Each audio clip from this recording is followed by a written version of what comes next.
நாள் இரவுக்கு தெரியாத பகலுக்கு புரியாத பொழுதொன்று நீ காட்டினாய். இதயத்தில் நீ இருப்பதனால் நான் தூங்கும் நேரத்தில் என்னுள்ளே தூங்காமல் நெஞ்சுக்குள் வாயாடினாய்.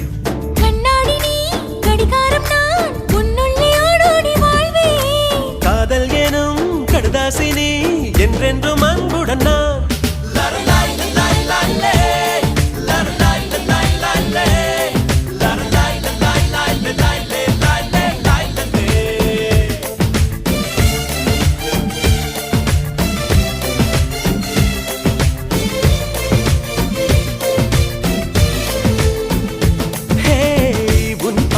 பைத்தியமானேன் உன் வார்த்தையில் வாக்கியமானேன்.